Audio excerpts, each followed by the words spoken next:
cuando ejecutamos comandos en una shell, la shell ya sabe de punto y coma, la shell ya sabe de ampersand, la shell ya sabe de pipe, la shell ya sabe de backtricks, de dólares.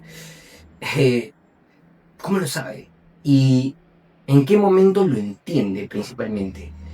Es un poco el contexto de lo que les quiero explicar en este video, que me ha parecido recontra interesante y me parece un contenido valioso para socializar, dado que en realidad he encontrado muy poco contenido sobre esto en español, y aquí va para ustedes. Cuando uno ejecuta comandos en la consola y tú escribes lo que escribes en tu shell, dígase un cat file.txt, vamos a hacer abrir un archivo de la manera más sencilla, un cat. Cuando tú ejecutas ese cat, lo que está ocurriendo no es que de frente ese cat de alguna manera puede ejecutarse directamente el comando, sino que, como habíamos mencionado al inicio del video, tiene que pasar por un previo análisis o tiene que pasar por una especie de parser que lee primero todo lo que tú has escrito en esa línea para entender qué cosa es lo que tú estás queriendo decir y posteriormente podérselo entregarle a la ejecución. O sea, el exec no va como de entrada, sino el exec pasa en un segundo stage. En el primer stage, el intérprete tiene que entender bien lo que tú le quieres decir y tiene que leer toda la línea. Entonces, ya hace infinitos años, no sé, por los 80s o algo, se pusieron de acuerdo las empresas linuxeras fuertes o la comunidad open source, vamos a decir, para estandarizar este proceso de expansión de caracteres o este proceso de interpretación de la línea de comando utilizando un proceso llamado glob o globbing, ¿sí? Entonces, como primer stage, lo primero que ocurre cuando tú escribes en tu línea de comando y luego ejecutas o pones enter, lo primero que ocurre es ese parsing de caracteres en búsqueda de patrones de expresión regular. Los más conocidos son asterisco, por ejemplo, no sé, si tú pones en tu consola un ls asterisco.txt,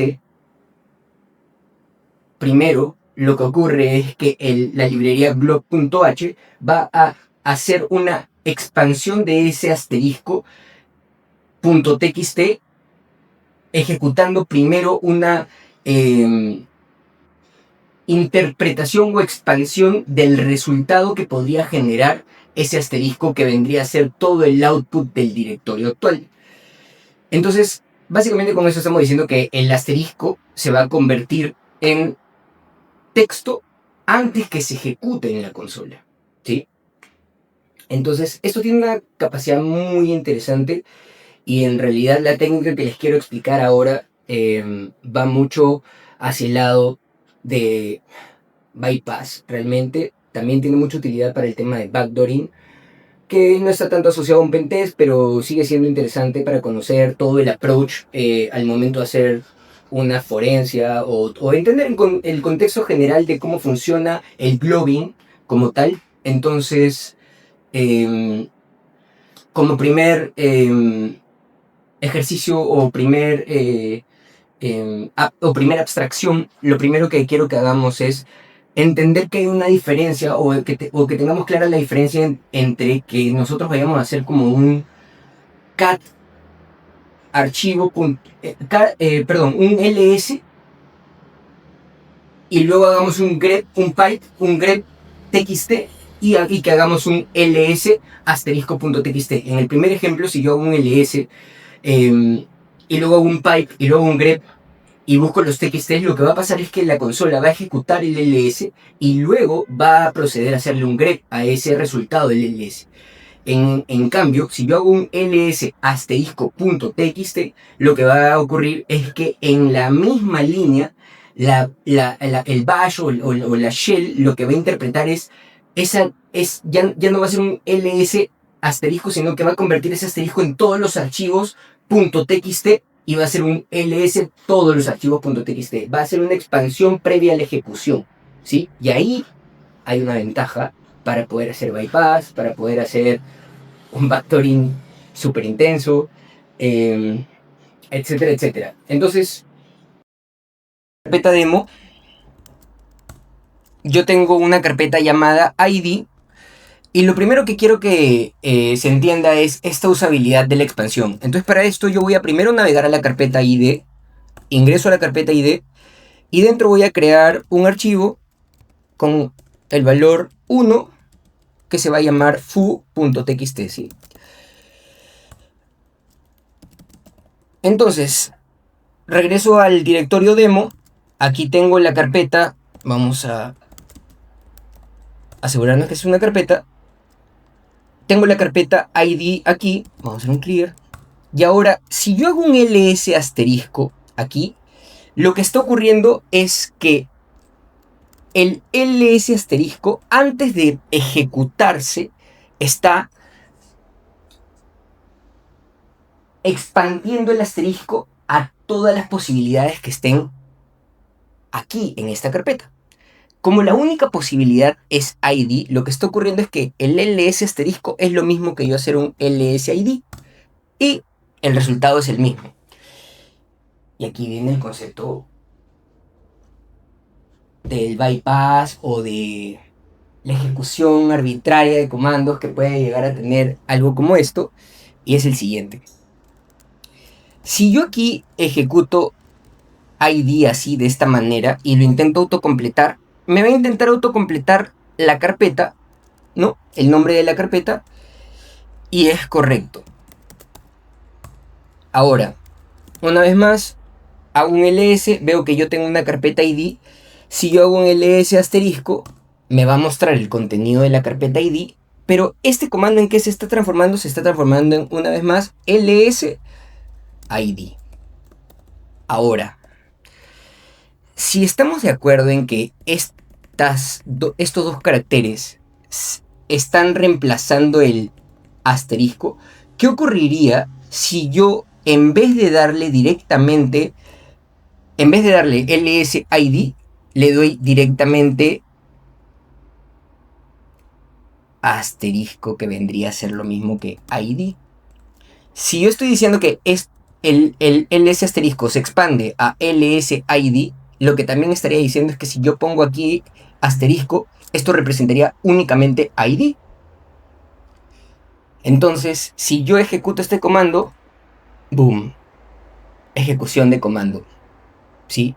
Se ejecuta directamente el comando asociado a la expansión. Esto de aquí tiene muchas variantes. Esto de aquí tiene muchas escenarios de usabilidad extra. No solamente asterisco es el único carácter que puede interpretar la librería glob.h, sino también tiene un set de caracteres importantes como el ampersand, como el pipe, como el punto y coma, como los ticks, como las comillas, como n, ¿no? El mayor que, el menor que. Entonces, con esta técnica lo que podríamos lograr hacer en el escenario más potente de todos sería algo así como crear unas carpetas o crear unos archivos que tengan nombres clave de argumentos que yo quiero utilizar al momento de ejecutar un comando, y luego con asterisco o utilizando alguno de los otros caracteres de Glob, que ya en realidad ahí ya tiene que venir un poco la creatividad de cada uno de los investigadores o de cada uno de los hackers que están intentando utilizar esto en su ventaja, para poder construir con este globin una línea de comandos que en realidad nos permite utilizar cada uno de los archivos que viven en un directorio para poder acomodar esa línea que yo quiero que se ejecute. Esto de acá es un tipo de bug que ya está documentado en realidad y que es mencionado en la documentación oficial de 1970, creo, algo por ahí, de Glob. Y es interesante también el hecho de que esta expansión pueda ser utilizada localmente para dejar un backdoor, localmente para poder ejecutar ciertos comandos sin que algunos IDS o IPS nos puedan detener. También para la parte de CTFs, de Wargames o Capture the Flags, es súper útil esto de aquí para poder evadir ciertos controles a nivel de strings. Y nada, en realidad lo que les quería, un poco la enseñanza de esto es, ¿realmente entendemos cada una de las cosas que hacemos? ¿Realmente entiendo yo qué pasa cuando yo ejecuto el comando? ¿Realmente entiendo yo qué es lo que ocurre cuando yo utilizo pipe, utilizo mayor que? ¿Realmente estoy entendiendo todos los comandos que yo estoy ejecutando? ¿Realmente entiendo el- la línea que yo estoy ejecutando?